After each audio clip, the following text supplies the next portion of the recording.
بسم اللہ الرحمن الرحیم۔ اللہ کے نام سے شروع جو نہایت مہربان ہمیشہ رحم فرمانے والا ہے۔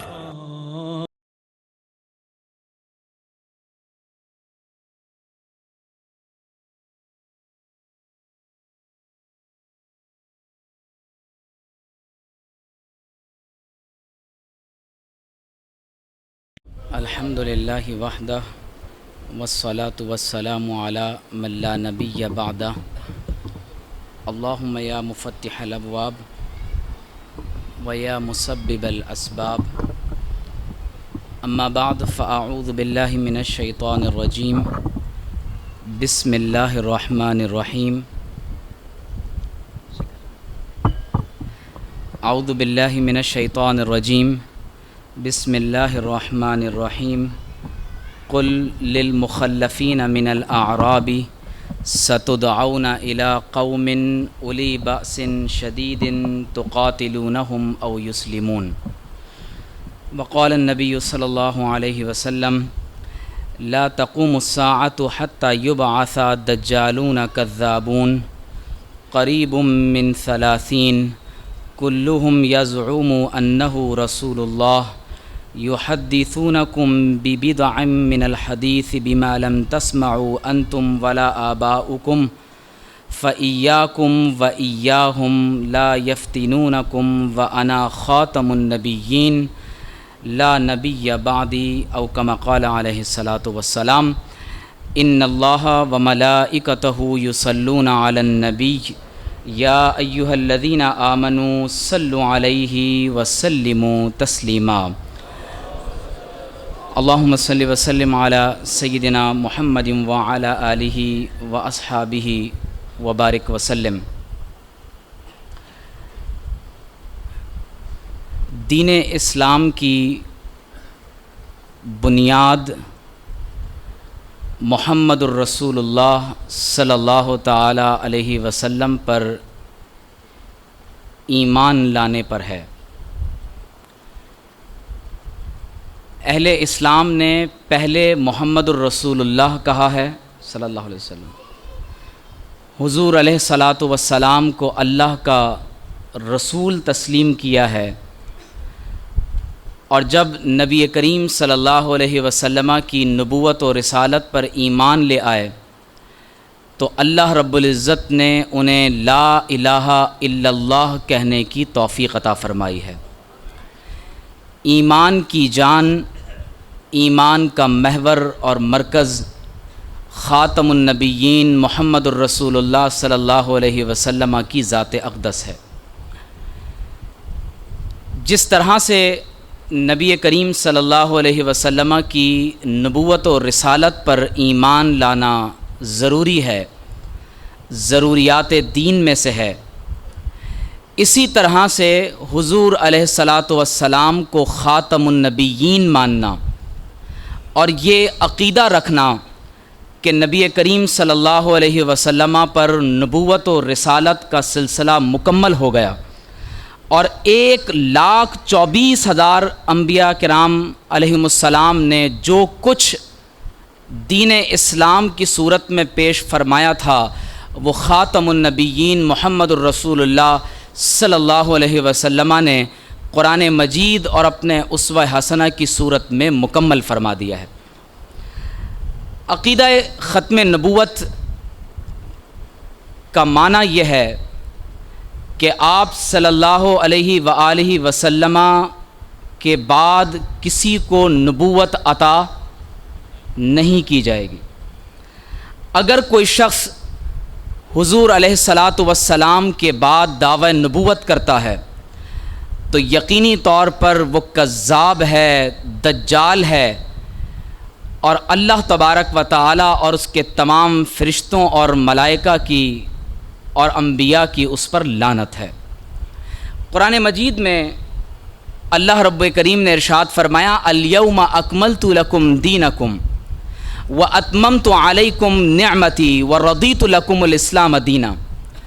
اللہ نے فرمایا کہ آج میں نے تمہارے لیے دین اسلام کو مکمل فرما دیا ہے۔ تو حضور علیہ السلام نے دین اسلام کو مکمل کر دیا. اب نہ تو دین میں کوئی اضافہ ہو سکتا ہے اور نہ ہی دین اسلام سے کسی بات کو نکالا جا سکتا ہے. یہ اس بات کی واضح اور روشن دلیل ہے کہ محمد الرسول اللہ صلی اللہ علیہ وسلم نے اسلام کو مکمل فرما دیا. آپ ہی اللہ کے آخری رسول ہیں, آپ ہی اللہ کے آخری نبی ہیں, اور آپ صلی اللہ علیہ وسلم کے بعد اب کسی کے سر پر تاج نبوت نہیں رکھا جائے گا.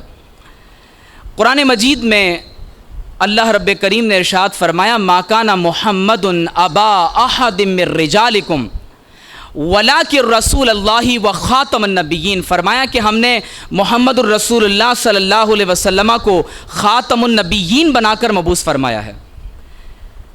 جب آپ صلی اللہ علیہ وسلم کے عہد مبارک میں حضور علیہ الصلاۃ والسلام کے وصال مبارک کے آخری ایام تھے تو ان دنوں میں مسیلمہ کذاب اور اسود انسی ان دو لوگوں نے دعوی نبوت کیا ہے.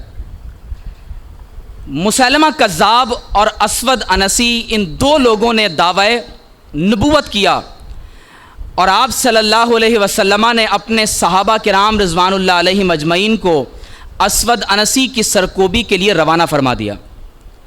اور اسود انسی کے بارے میں آتا ہے کہ اس کے پاس ایک سدھایا ہوا گدھا بھی تھا.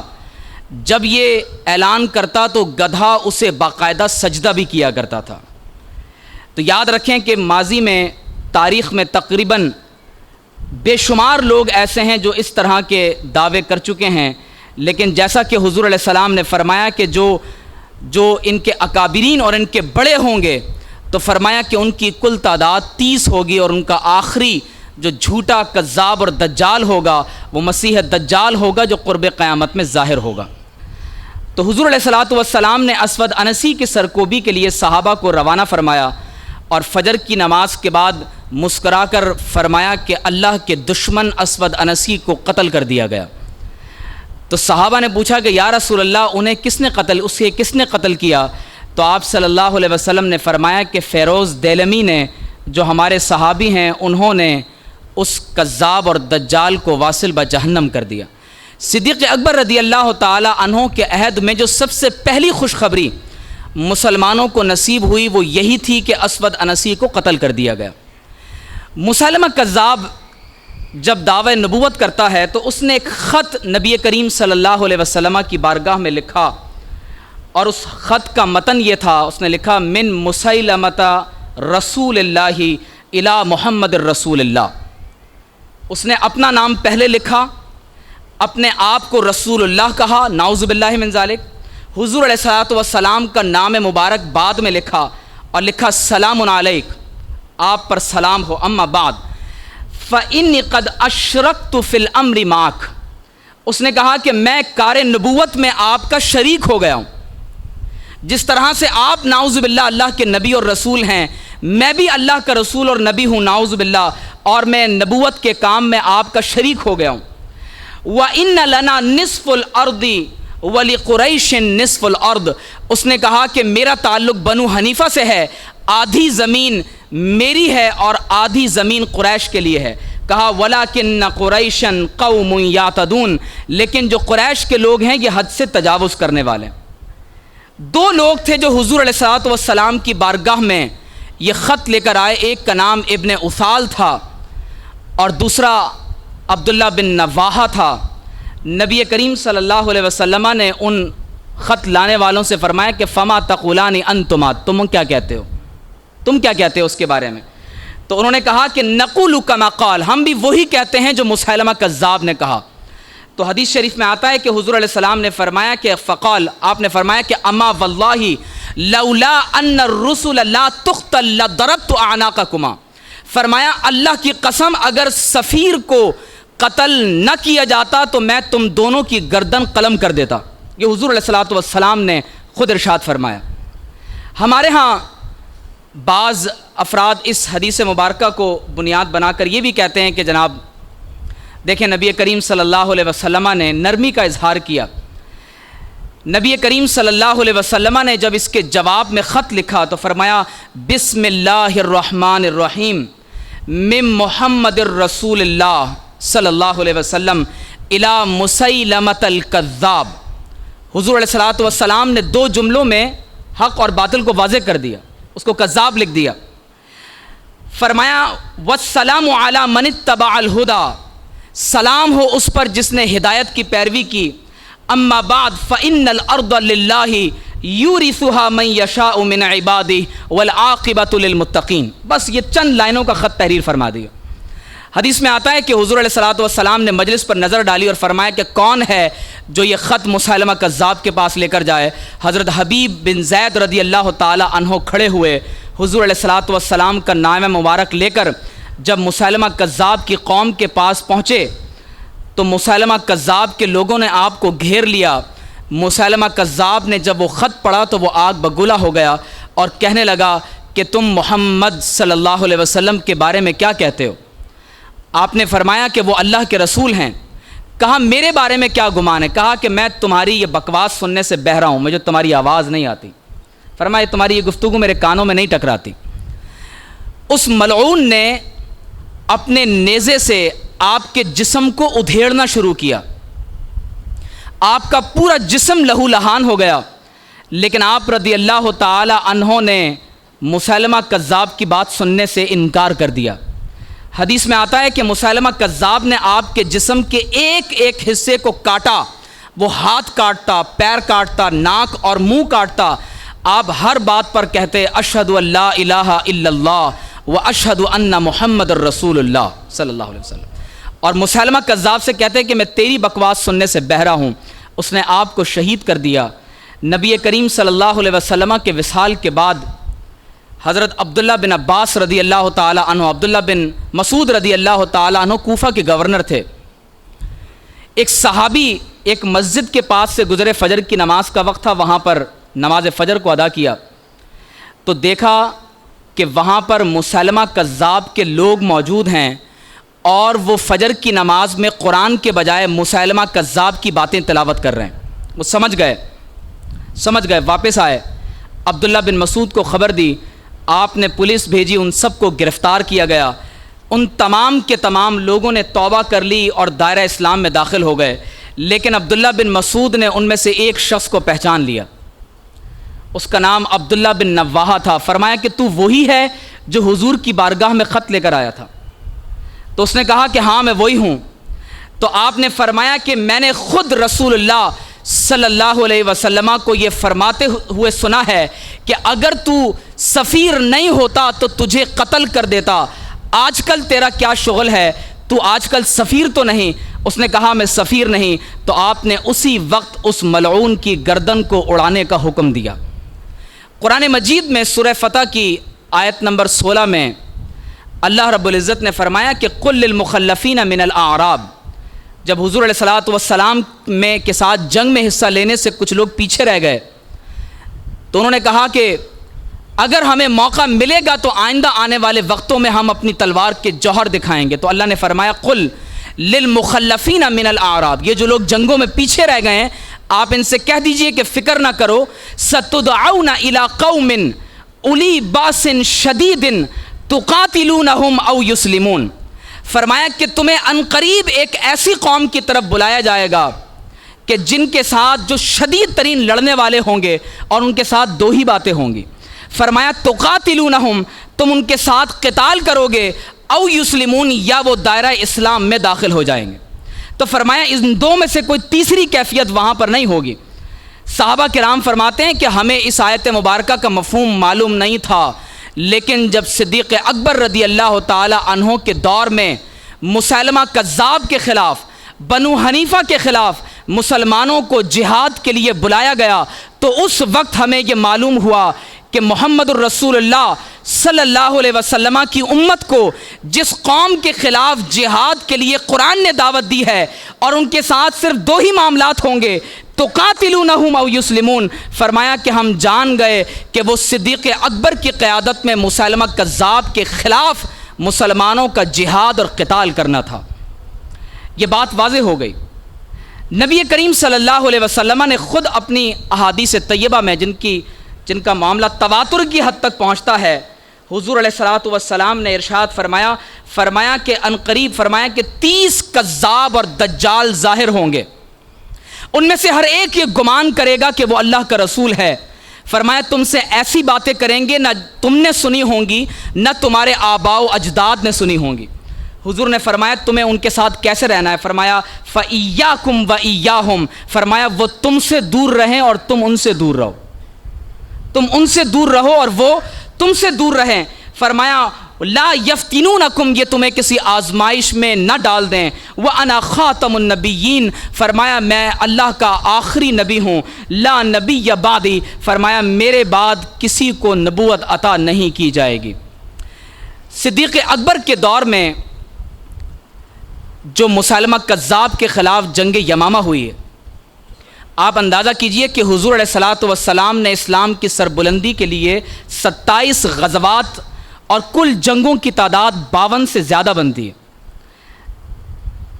نبی کریم صلی اللہ علیہ وسلم کی جانب سے مسلمان شہداء اور دوسری جانب سے کفار اور مشرکین کی کل تعداد ان تمام جنگوں میں 1000 سے زیادہ نہیں بنتی۔ مسلمانوں کی طرف سے شہداء اور دشمن کی طرف سے مقتولین کی تعداد 1000 سے زیادہ نہیں ہے، لیکن جب جنگ یمامہ میں مسلمہ کذاب کے خلاف جنگ کی باری آئی تو آپ اندازہ کیجئے کہ صدیق اکبر رضی اللہ تعالی عنہ نے صرف اس جنگ یمامہ میں حضور علیہ الصلوۃ والسلام کی ختم نبوت کے عقیدے کے دفاع میں بدری اور انصار اور مہاجرین میں سے اکابر صحابہ میں سے 700 صحابہ صرف وہ شہید کروائے ہیں جو حافظ قرآن تھے۔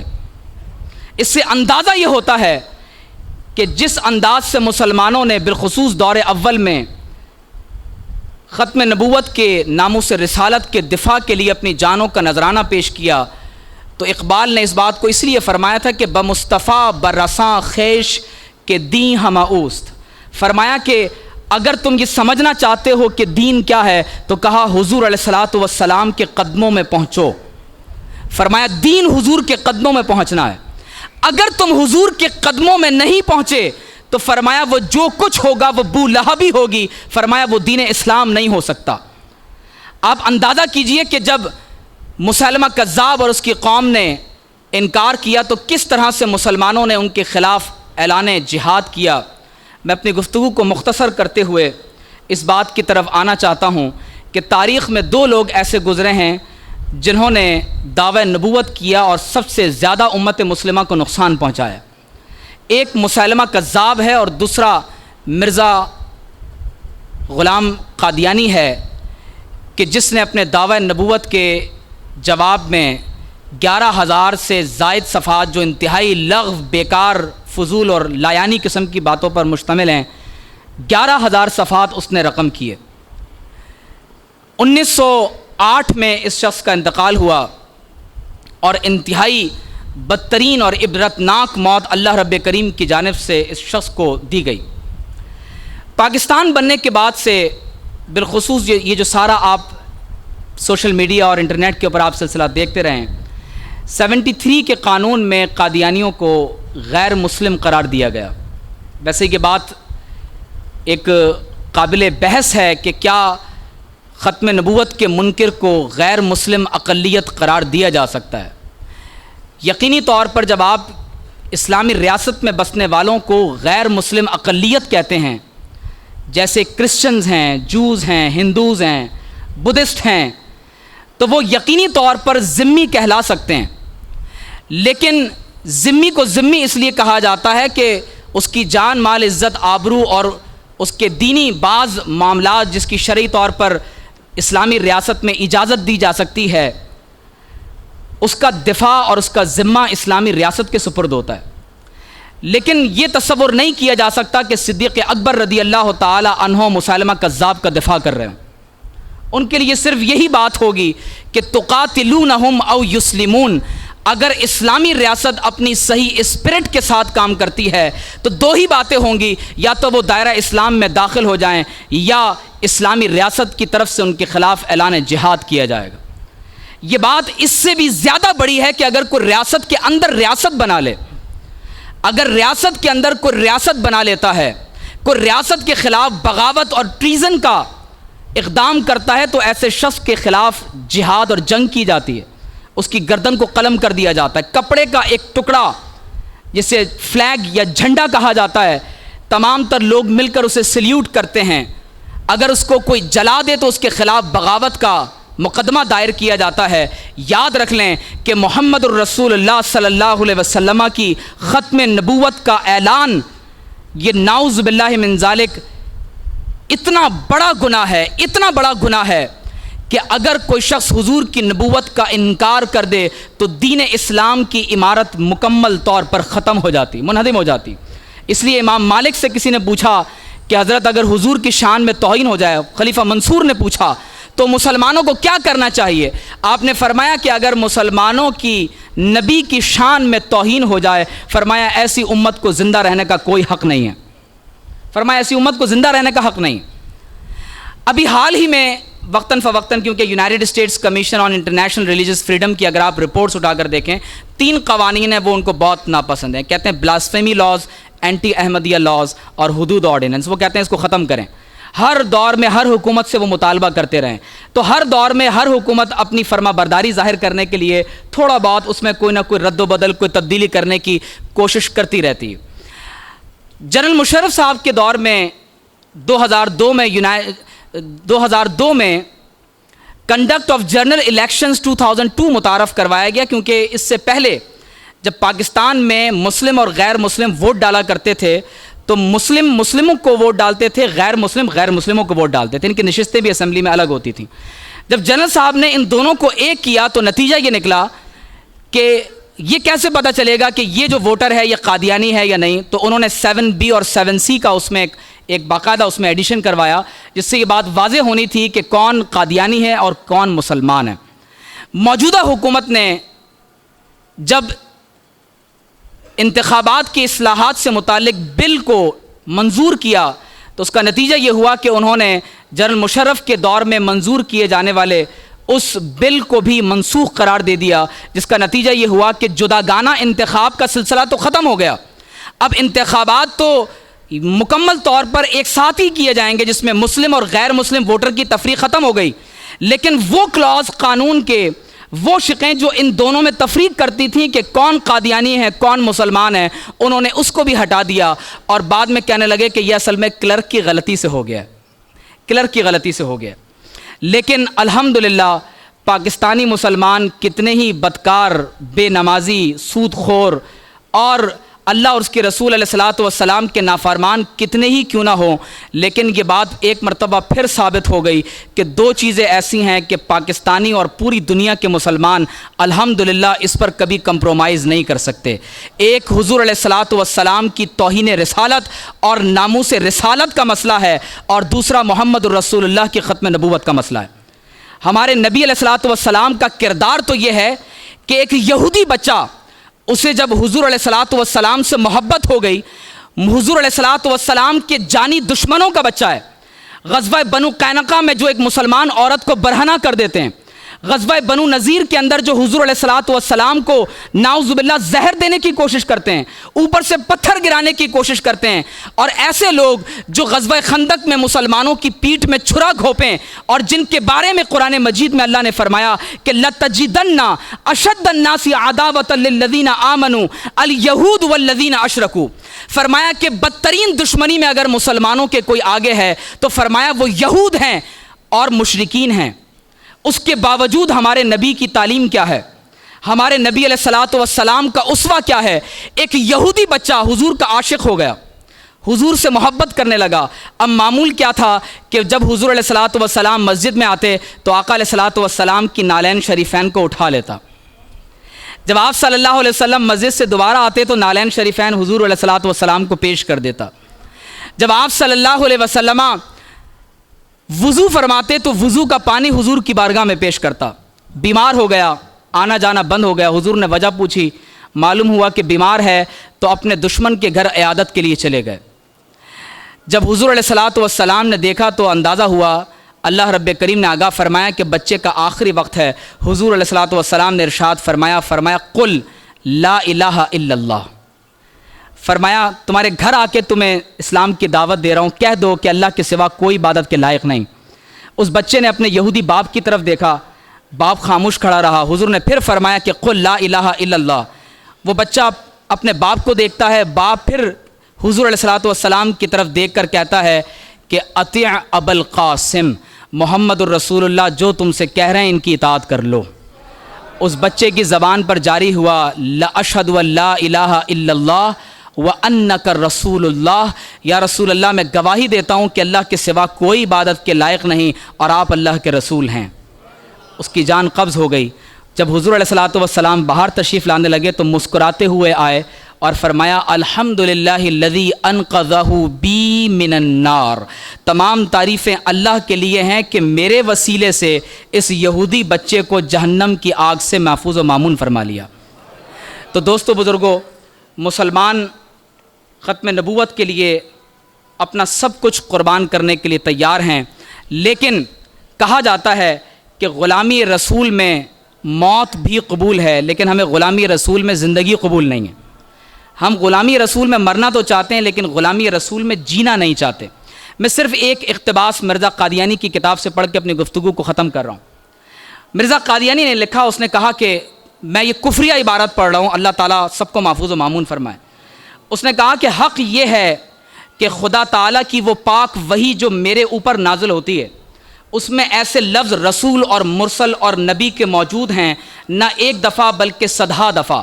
پھر کیوں کر یہ جواب صحیح ہو سکتا ہے کہ ایسے الفاظ موجود نہیں، بلکہ اس وقت تو پہلے زمانے کی نسبت بھی بہت زیادہ تصریح اور توضیح سے یہ الفاظ موجود ہیں۔ براہین احمدیہ میں بھی جس کو تباہ ہوئے 22 برس گزرے، یہ الفاظ کچھ تھوڑے نہیں ہیں، چنانچہ وہ مکالمات الہیہ جو براہین احمدیہ میں شائع ہو چکے ہیں، ان میں سے اللہ کی ایک وحی نعوذ باللہ یہ ہے کہ هو الذی ارسل رسولہ بالہدی ودین الحق لیظہرہ علی الدین کلہ۔